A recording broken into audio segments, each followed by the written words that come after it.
La fe del cristiano fructífero. Ese es el título del sermón de hoy día. La fe del cristiano que fructifica, del cristiano fructífero. Y es interesante porque usamos el saludo de Pablo el domingo pasado para hacer una introducción a la carta a los Colosenses, y es interesante cuando leemos estos versículos la temática que aborda Pablo inmediatamente después del saludo. Y quiero invitarles a leer conmigo allí en Colosenses capítulo 1 versículos 3 al 8. Dice así la palabra del Señor: siempre orando por vosotros, damos gracias a Dios, Padre de nuestro Señor Jesucristo, habiendo oído de vuestra fe en Cristo Jesús y del amor que tenéis a todos los santos, a causa de la esperanza que os está guardada en los cielos, de la cual ya habéis oído por la palabra verdadera del Evangelio, que ha llegado hasta vosotros, así como a todo el mundo, y lleva fruto y crece también en vosotros, desde el día que oísteis y conocisteis la gracia de Dios en verdad, como lo habéis aprendido de Epafras, nuestro consiervo amado, que es un fiel ministro de Cristo para vosotros, quien también nos ha declarado vuestro amor en el Espíritu. Dios bendiga esta porción de su palabra. Yo les decía que es interesante la temática que aborda el apóstol Pablo. Nosotros vimos en la introducción pasada cómo la realidad de esta iglesia, ¿no? Que había ciertos conflictos latentes, y vimos que aunque era una iglesia que tenía muy buenas características, también tenía grandes peligros.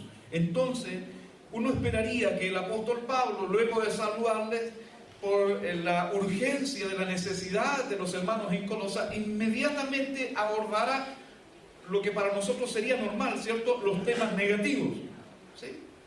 Es como cuando por fin nos acercamos a hablar con el hermano. ¿Por qué fue? Porque hay algo negativo que conversar con él, ¿sí? O cuáles son los grandes temas de nuestras sesiones. Son los temas negativos, ¿no? Y uno no esperaría, lógicamente, que Pablo inmediatamente abordara los problemas que tiene esta iglesia. Pero sabiamente, inspirado por el Señor, el apóstol Pablo lo primero que hace es un reconocimiento de las virtudes de estos hermanos. Qué interesante es esto, ¿no? Yo leía un comentario y el comentarista decía: este es un sabio ejemplo para los pastores, para los consejeros, para los maestros, para los esposos, para todos los que de alguna manera se relacionan con otras personas, ¿no? No ir inmediatamente a lo negativo, sino tomarse el tiempo de ver a la persona en forma integral y reconocer las virtudes que hay en ella. Porque es cierto, todos tenemos defectos, carencias, ¿cierto? Pero también tenemos ciertas virtudes que Dios nos ha dado, especialmente cuando hablamos en el tema de las relaciones interpersonales dentro de la congregación, ¿sí? Te ve a sus hermanos y bueno, sus hermanos tienen defectos, pero sus hermanos en la iglesia tienen virtudes. Es interesante que Pablo lo primero que hace es resaltar las virtudes de estos hermanos, que no son mentiras, porque pone a Epafras, el pastor, como testigo, ¿no? De que esto, lo que él está diciendo, es verdad. Es decir, no les está sobando la espalda a Pablo, no se trata de eso. No se trata de que Pablo quiera caer bien o quiera allanar el terreno para después decirle cosas más fuertes. No, Pablo está siguiendo un orden lógico, Es más, en la literatura epistolar de estos años, el orden era un saludo, que en el saludo se identificaba a los destinatarios, no como nuestra carta de hoy día, que en el saludo, ¿cierto? Perdón, el saludo sí, en el saludo de hoy se identifica al destinatario, pero en el saludo de aquel tiempo se identificaba el remitente. Por eso Pablo siempre sus cartas las comienza presentándose él. Y lo que tradicionalmente se hacía después era una acción de gracias, que normalmente en el mundo pagano estaba dedicada a algún dios pagano y alguna alabanza para ese dios, ¿no? Pero Pablo toma esta formalidad y la aplica a su carta, resaltando las virtudes de los hermanos de la iglesia en Colosas. Qué lindo ejercicio, hermano, ¿verdad? Qué lindo ejercicio. Yo creo que eso trae sanidad al corazón. Eso nos ayuda a crecer espiritualmente y a crecer en el amor del Señor, ¿verdad? Cuando uno ve a un hermano y no fijarse al tiro en lo negativo del hermano, porque si yo me equivoco en una palabra en este sermón, seguro que se les olvida el sermón, pero de la palabra que me equivoqué se acuerdan. Porque somos así por naturaleza, ¿no? Pablo es un hombre lleno del Espíritu Santo y me da la impresión que es ese mismo Espíritu que lo guía a él a mirar a esta iglesia de esta manera. Y eso provoca sanidad, hermano. Eso provoca sanidad. Eso hace que los defectos que están allí presentes, los errores que sí están presentes, no roben la unidad de la iglesia. Porque si nosotros priorizamos lo negativo, nos vamos a dividir, nos vamos a separar. Pero si ponemos primero el amor y la valoración de las virtudes de nuestro hermano, de nuestra hermana, entonces cuando el hermano demuestre algún error, alguna falencia, no nos va a separar del hermano, porque sabemos lo bueno que hay en él, lo que Dios ha puesto en él. Bueno, eso es a modo de introducción, ¿no? El apóstol Pablo entonces empieza a generar esto. Entonces en el verso 3, lo que él deja claro son estos atributos positivos. Los atributos positivos que se deben a la obra de Dios por medio de nuestro Señor Jesucristo. Gloria al Señor por esto, porque Pablo, aquí por eso digo yo que Pablo no le está sobando la espalda a los hermanos. Pablo está reconociendo en el fondo que esas virtudes son producto de la obra de Dios por medio de Jesucristo en la vida de esos hermanos. Por lo tanto, si Pablo está alabándoles, esa alabanza es para, ese reconocimiento es para Dios, porque es Dios el que ha producido estas cosas buenas en los hermanos. Gloria al Señor por eso. Y déjeme decirle algo esta mañana de lo que yo estoy seguro. Yo estoy seguro que cuando usted vino a Cristo, el Señor le dio cosas buenas. El Señor le dio cosas buenas.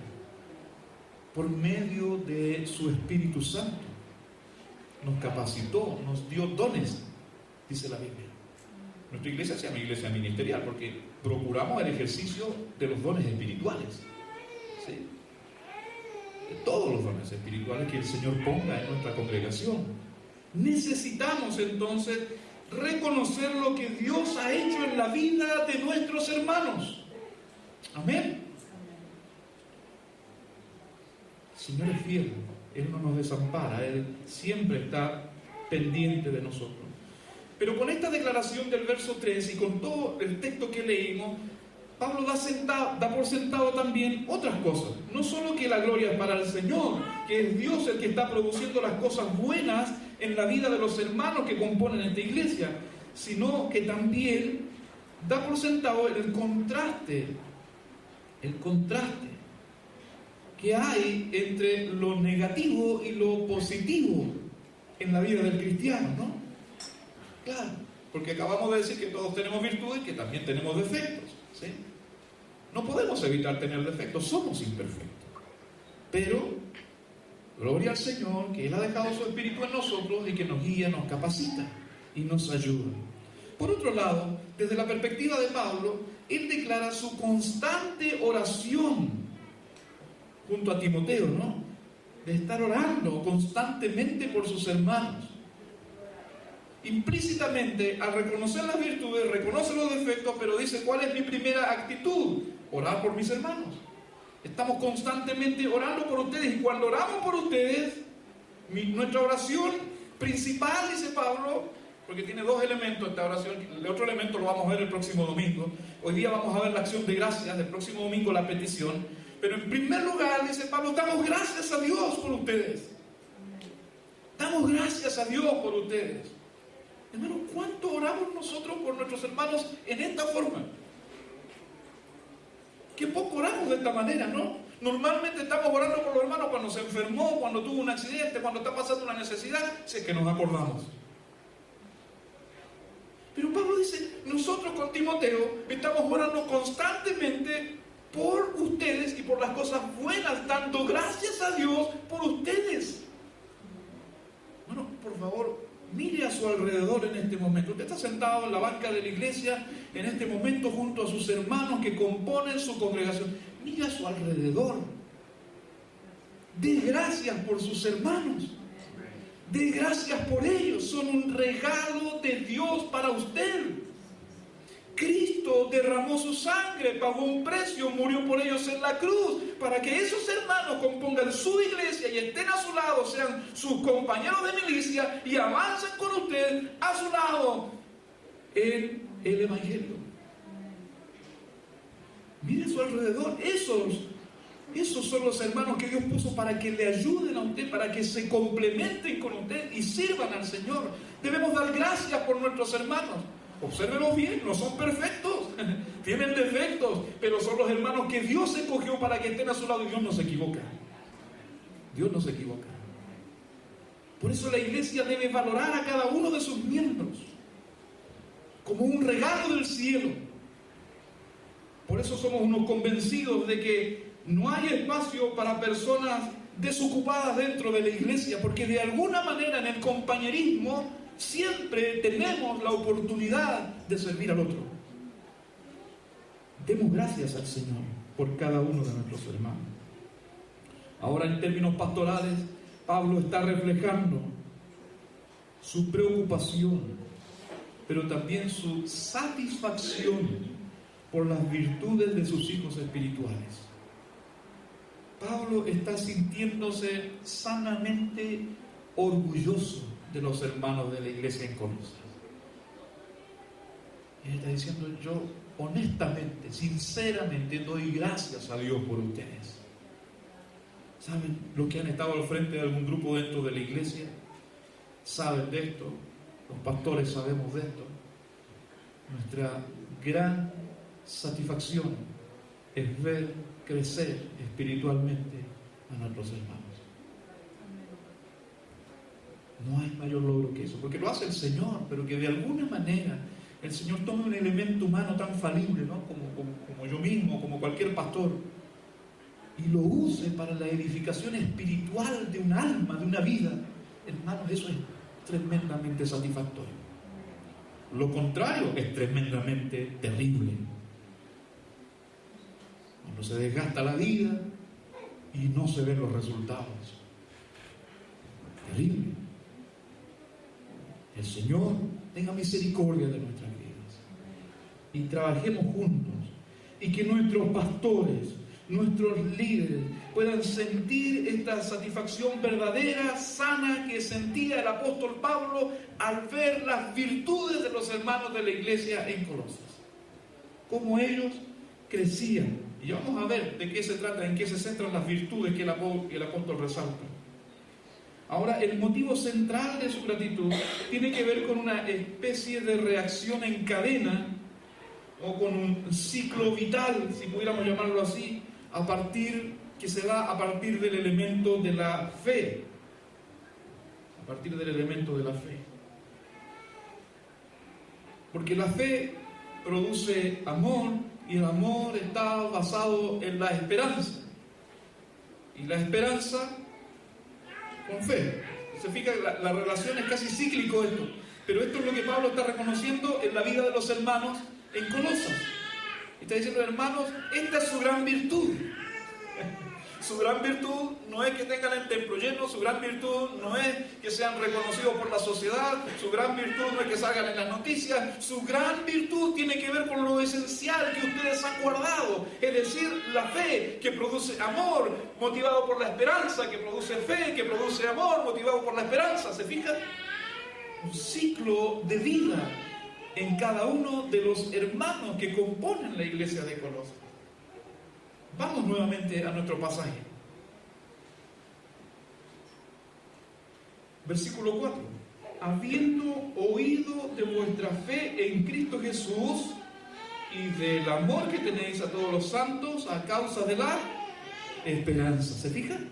Estos son los tres elementos que Pablo resalta y dice: estas son sus virtudes. Wow, uno pudiera decir: pero ¿cómo, Pablo? ¿Por qué no resaltas otras cosas? A lo mejor los hermanos son buenos para trabajar, son fieles, son constantes, a lo mejor los hermanos son cariñosos entre ellos. En fin, podían haber tenido muchas otras virtudes, pero me da la impresión que Pablo va a lo esencial. Porque si estos tres elementos están verdaderamente firmes en la vida de un cristiano, lo demás va a ser fruto de esto. Las buenas relaciones, el servicio, la disposición, la humildad, la mansedumbre, todos esos frutos van a venir si en realidad vivimos la fe de esta manera, como Pablo dice que la viven los hermanos de Colosas. Esto no es nuevo en el Nuevo Testamento. Esta relación entre estos tres elementos, la fe, la esperanza y el amor. 1 Corintios 13:13. Ahora permanecen la fe, la esperanza y el amor. Son tres elementos que siempre se presentan juntos. Puede anotar allí 1 Tesalonicenses 1:3 también. Pasajes que hablan de la íntima relación que existe entre estas tres virtudes: la fe, el amor y la esperanza. Ahora, hablar de fe es un poco complicado, por lo menos por tres razones. Primero, por lo intangible, ¿no? No se puede tocar la fe, no se puede medir la fe, no se puede pesar, ¿sí? Es un poco complicado hablar de fe, ¿sí? En segundo lugar está el elemento personal. Es decir, ¿cómo sé yo cuánta fe tiene mi hermano que está al lado mío? O si tiene fe o no tiene fe, o qué clase de fe tiene. No, es muy difícil discernir aquello. En tercer lugar, no solo está el elemento de lo intangible y de lo personal, sino también están los conceptos tradicionales, no escritos, pero que están dentro del cristianismo, del evangelio, acerca de la fe, ¿sí? Frases como me falta la fe, no tengo tanta fe, mi fe es tan débil, y montones de cosas, ¿no? Y como estos conceptos tradicionales nos llevan a terminar, entre comillas, argumentando nuestra fe o tratando de demostrar nuestra fe por elementos más bien religiosos. ¿Sí? Que yo tengo fe porque yo no fallo los domingos al culto. ¿Sí? Entonces parece que el hermano que viene más al culto tiene más fe que el hermano que viene menos al culto. Pero tampoco tenemos la capacidad de medir eso, ¿no? ¿Se entiende, cierto? Entonces nos vamos a meter en un terreno bastante difícil al hablar de esto, pero como nuestra perspectiva es descubrir cómo ser cristianos fructíferos, cómo nosotros transformarnos en personas que de verdad en la voluntad del Señor den fruto abundante, cómo ser iglesias, congregaciones fructíferas en el Señor, nosotros vamos a abordar esta temática de la fe desde esta perspectiva esta mañana.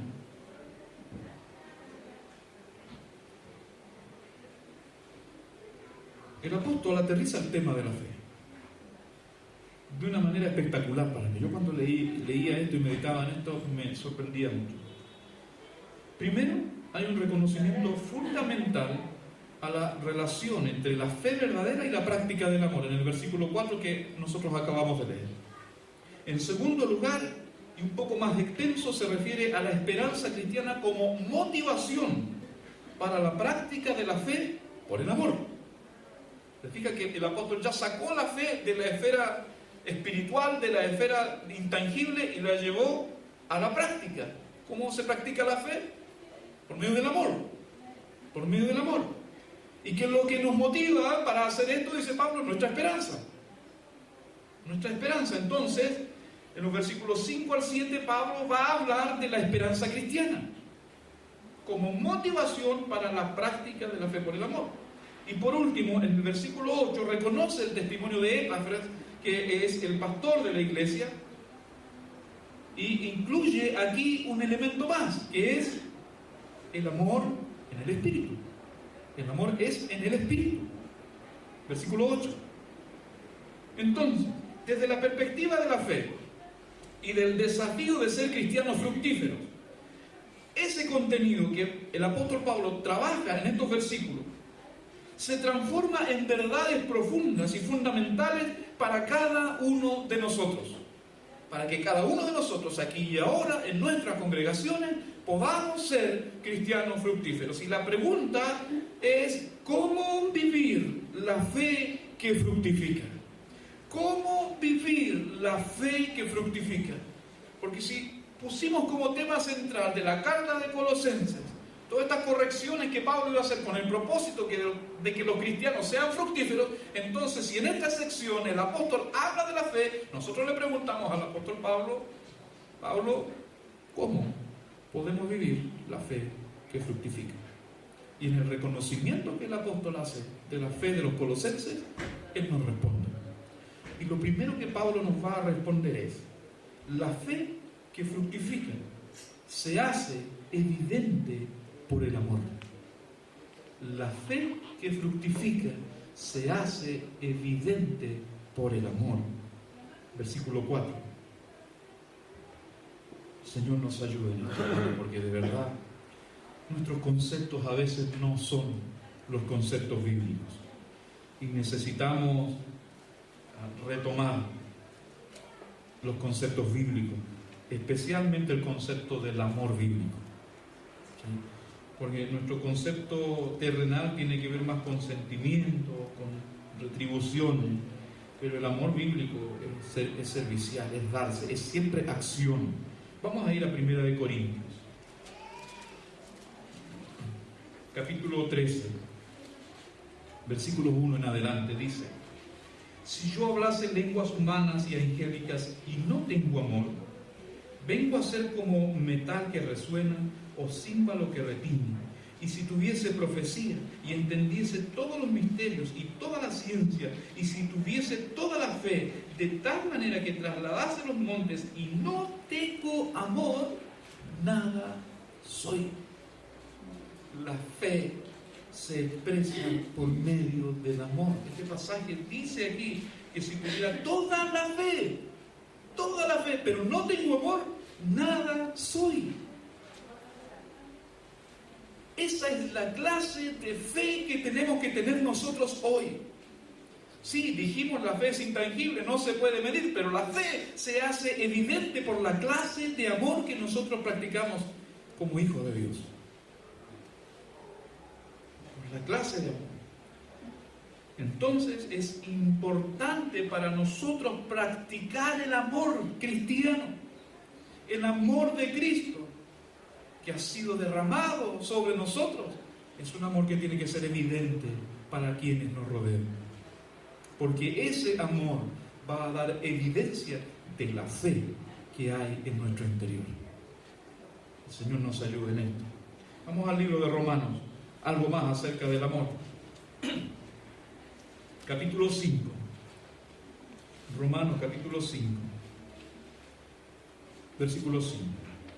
Y la esperanza no avergüenza, porque el amor de Dios ha sido derramado en nuestros corazones por el Espíritu que nos fue dado.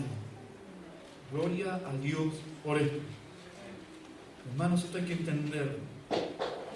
¿De qué manera nosotros hemos recibido el amor de Cristo? Muchas veces nosotros tenemos un concepto limitado de esto y decimos: bueno, el amor de Dios se derramó sobre mi vida cuando Cristo me salvó y fue a la cruz y murió por mis pecados y resucitó, y gloria a Dios, porque eso es la muestra máxima del amor de Dios para la humanidad y somos beneficiados en ello.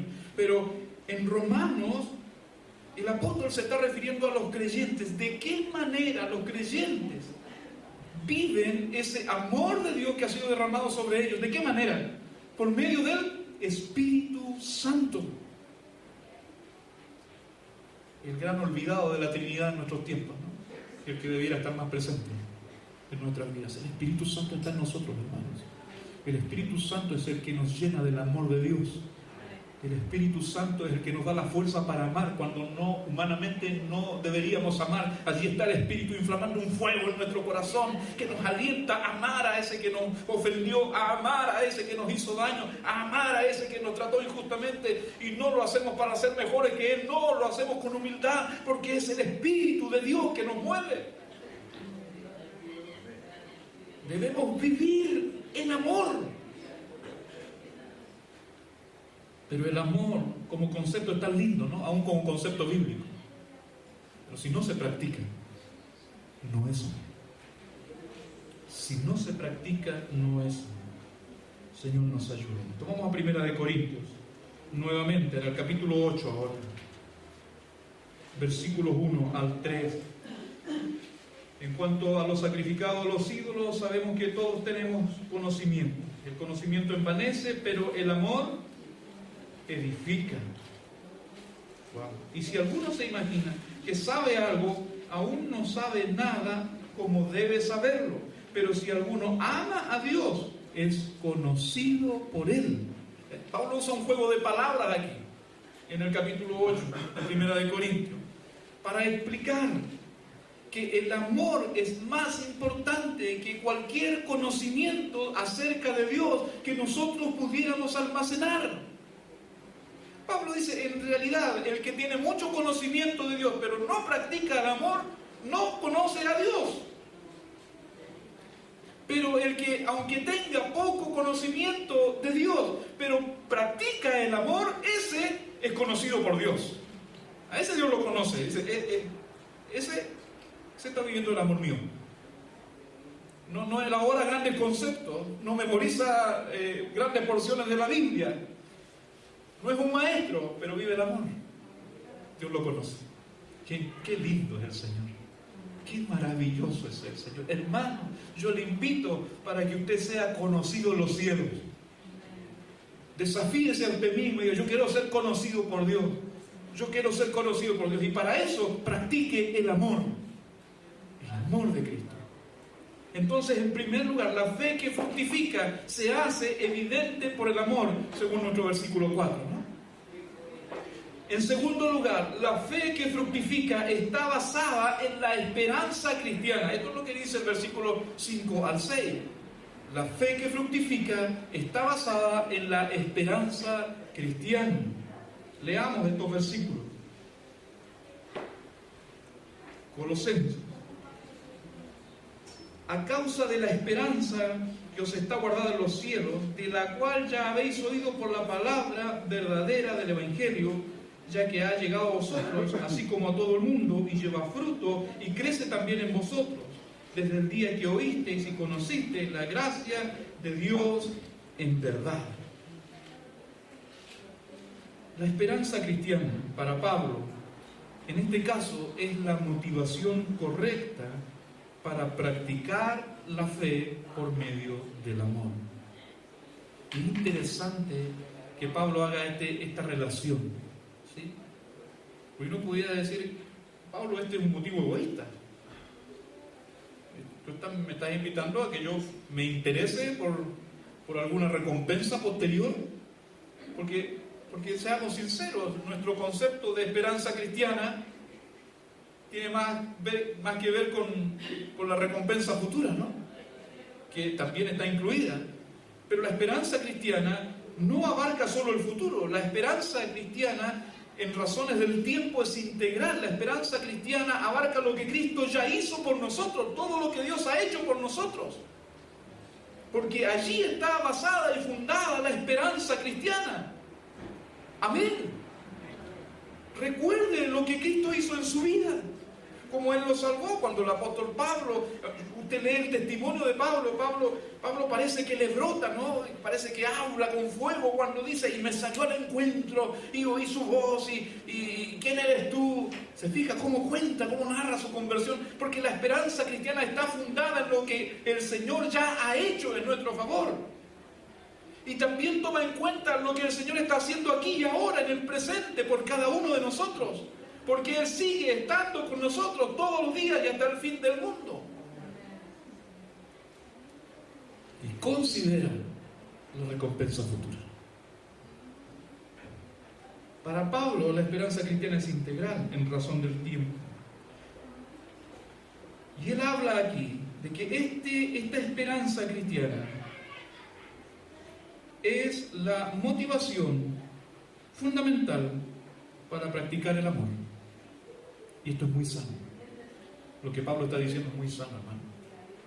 Porque nos quita toda mala intención, nos quita todo deseo egoísta, ¿cierto?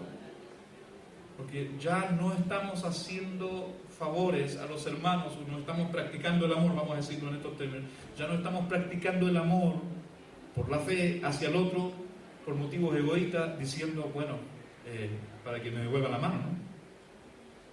Que cuando yo lo necesite, esté ahí, ¿no? ¿Sí?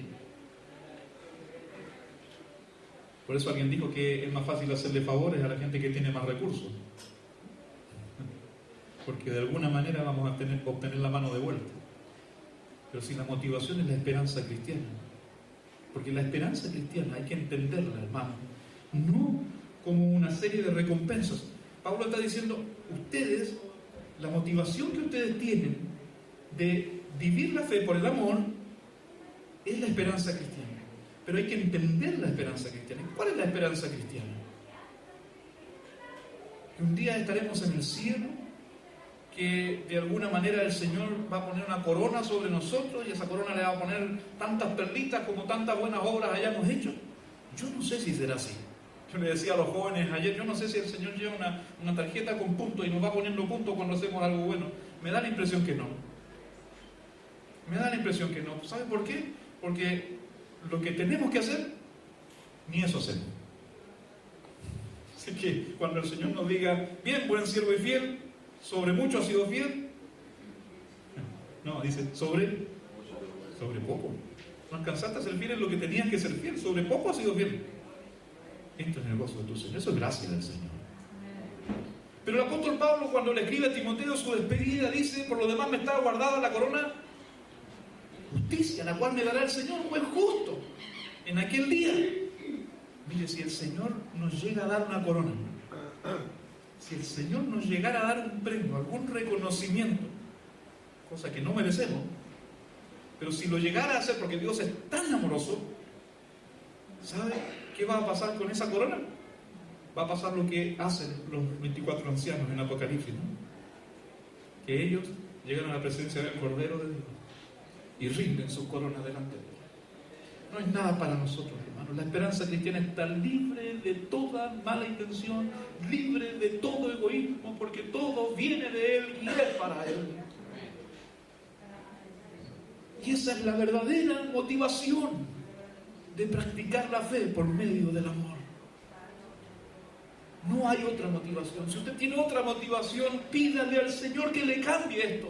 Que entienda esta mañana, usted entienda por medio de esta palabra que su motivación tiene que ser sana. Y la motivación más sana, inspirada por Dios, el apóstol Pablo dice, es la esperanza cristiana.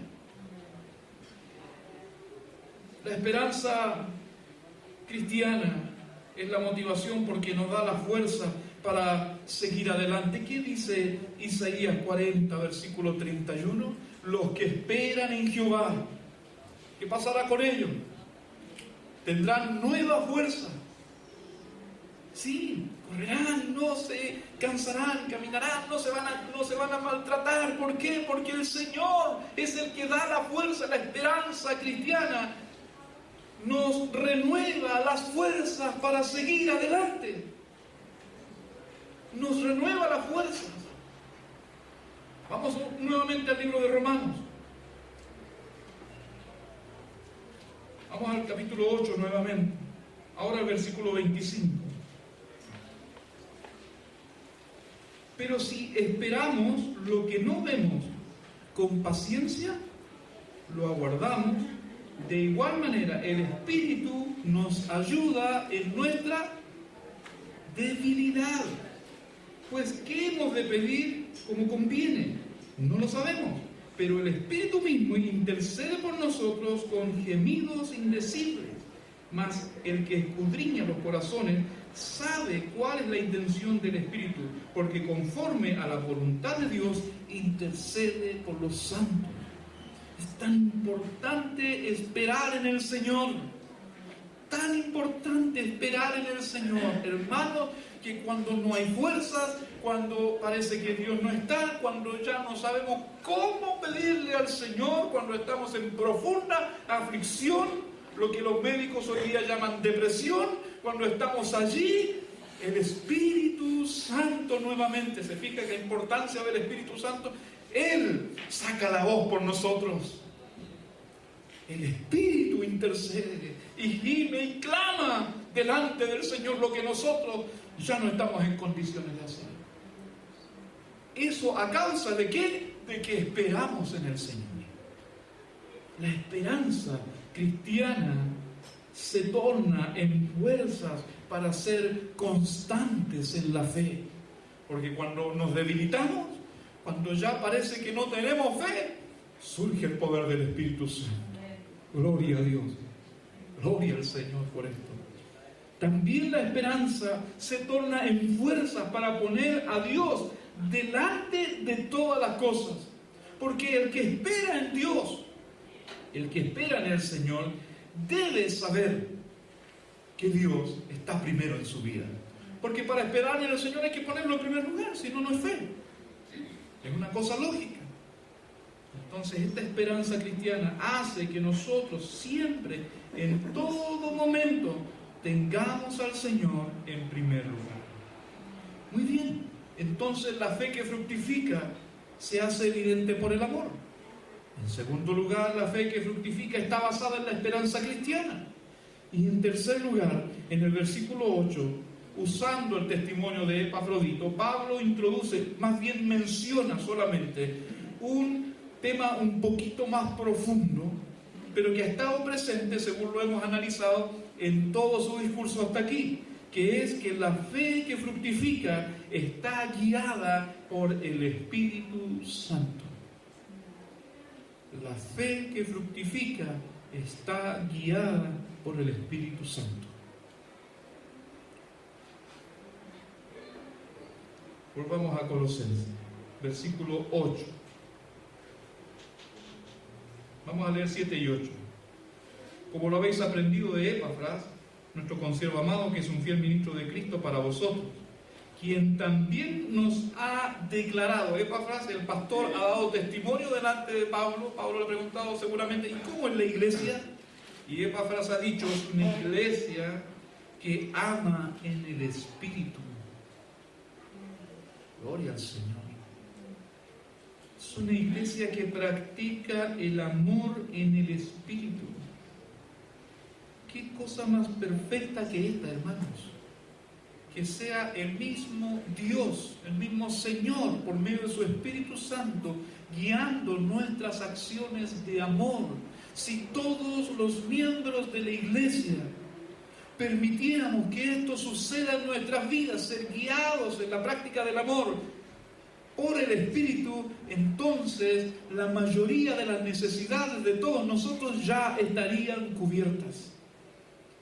Porque Dios obra de manera perfecta. Por eso nos capacitó con los dones espirituales, para que atendamos las necesidades de los otros.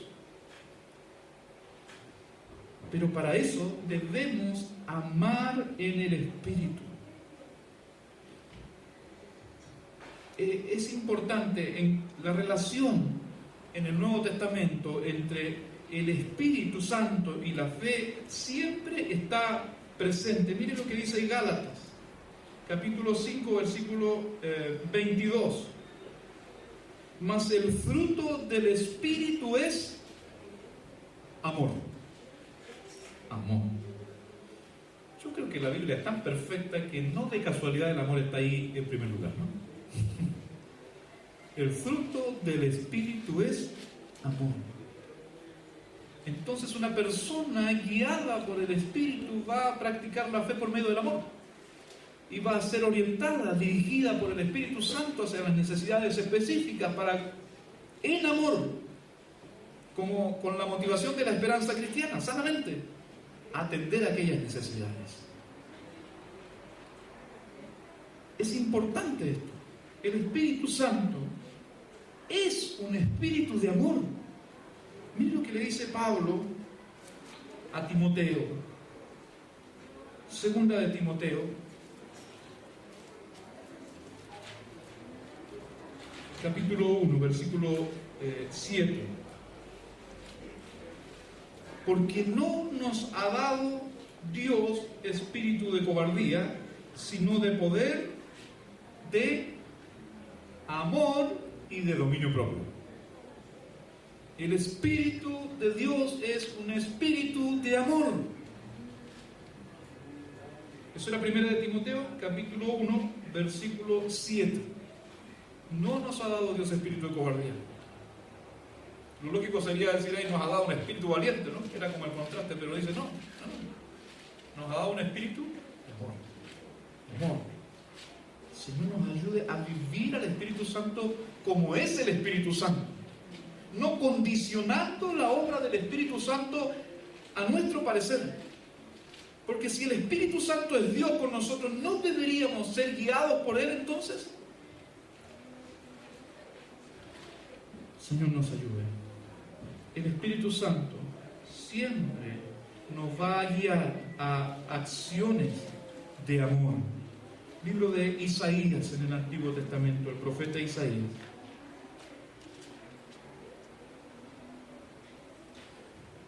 Capítulo 61, versículo 1. El Espíritu de Jehová el Señor está sobre mí, porque me ungió Jehová, me ha enviado a predicar buenas nuevas a los abatidos, a vendar a los quebrantados de corazón, a publicar libertad a los cautivos y a los presos apertura de la cárcel, a proclamar el año de la buena voluntad de Jehová y el día de la venganza de Dios, del Dios nuestro, a consolar a todos los enlutados, a ordenar a los que están afligidos de Sión, y se les dé gloria en lugar de ceniza, óleo de gozo en lugar de luto, manto de alegría en lugar del espíritu angustiado, y serán llamados árboles de justicia, plantío de Jehová para gloria suya. Este es el pasaje que citó Jesús en la sinagoga, ¿cierto? Cuando se le dio a leer el rollo de Isaías, y él abre aquí, ¿no? Y le dice a los que estaban allí, dice, hoy se ha cumplido esta escritura delante de vosotros, porque este es un pasaje que habla del Mesías.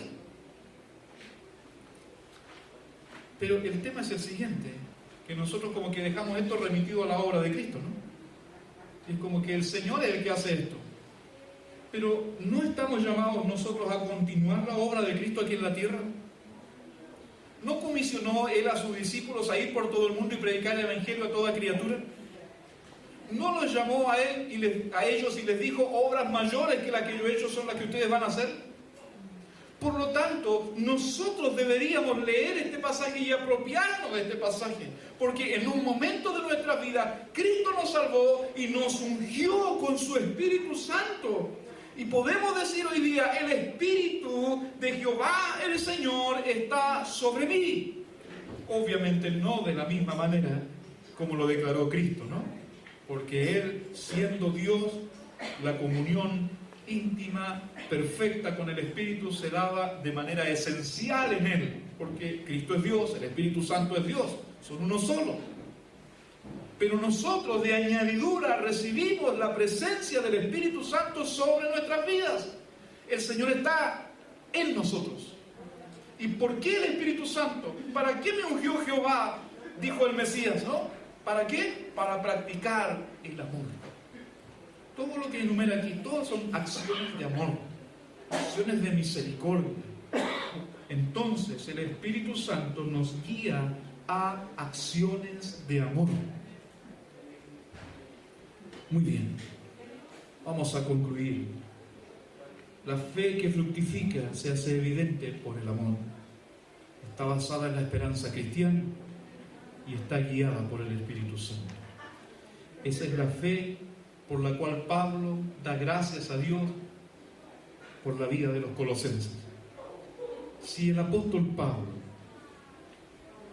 nos mirara a nosotros como congregación, si el apóstol Pablo le mirara a usted, mirara a su congregación, ¿qué tendría que agradecer al Señor? ¿Qué cosas estarían presentes en su oración de gratitud?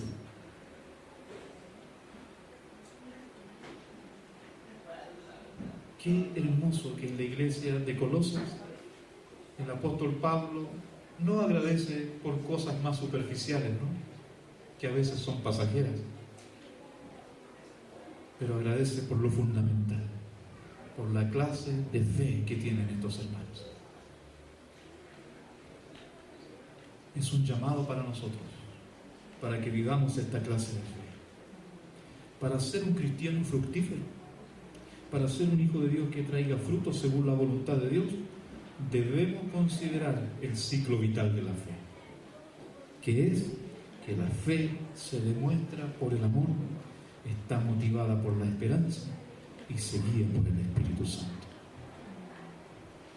Hermanos, abracemos y vivamos esta clase de fe, que es la fe que es digna para honrar al Señor. Es digna de que el apóstol la ponga en sus oraciones y diga: Señor, yo te alabo por estos hermanos que tienen esta clase de fe.